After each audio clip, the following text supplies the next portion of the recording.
हाल के कुछ दिनों में दिए गए अपने बयानों में राहुल गांधी का स्वयं को मार देने वाला बयान हैरान कर गया। उन्होंने एक प्रेस कॉन्फ्रेंस में कहा कि राहुल गांधी को उन्होंने मार डाला और ये कि जिस राहुल को वो देख रहे हैं वो सिर्फ उनके मन मस्तिष्क की ही उपज है। उन्होंने मीडिया कर्मियों से ये भी कहा कि वे हैरत ना हो सके तो शिव जी को पढ़ें और हिंदू धर्म के बारे में अपना ज्ञान बढ़ाएं। दरअसल राहुल गांधी ने ही कर दी राहुल गांधी की हत्या। राहुल गांधी कहना चाह रहे हैं कि वो इसे और ज्यादा स्पष्ट करते तो बेहतर होता।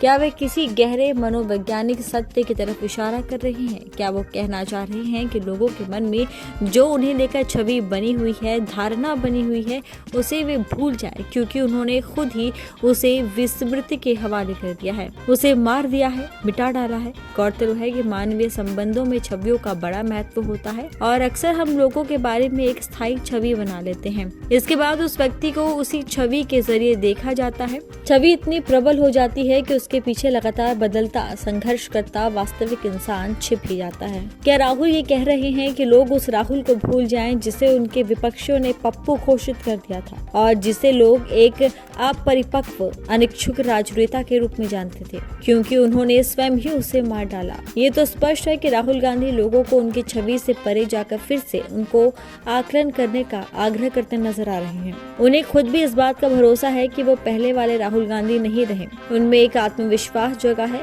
और वो अपनी परिपक्वता को स्थापित करने की कोशिश में है, पर ये बातें वो अच्छी तरह स्पष्ट करते तो बेहतर होता। इसके अलावा हाल ही में राहुल गांधी ने तपस्वी और पुजारी के बीच के फर्क, कौरव और पांडव की गाथा पर और कौरवों की आरएसएस के साथ तुलना करते हुए बयान भी दिए। गीता पढ़ते और मंदिर मंदिर घूमते भी देखा गया। बेहतर यही होगा कि राहुल गांधी धर्म और दर्शन के इलाकों से थोड़ी दूरी बनाए रखें। इस तरह के बयान उनकी गहरी समझ से उपजे या कहीं और से, ये तो सवाल है, पर ये गैर जरूरी है। कांग्रेस पर तो हमेशा से यही आरोप लगते रहे हैं कि वो हिंदू विरोधी है, वो मत निरपेक्ष है और धर्म को राजनीति में नहीं घसीटते। हालात अब बदले हैं और राहुल गांधी का सबसे बड़ा विरोधी दल बीजेपी अब सत्ता में है। बीजेपी को धर्म के आधार पर राजनीति करने से कोई परहेज नहीं है और तो और इस बारे में ये भी कहा जा सकता है कि वो जैसा कहती है वैसा ही करती है। मंदिर बनाना, सनातनी रीति रिवाजों को प्रोत्साहित करना, ये सब उनके लिखित या अलिखित मैनिफेस्टो का ही हिस्सा है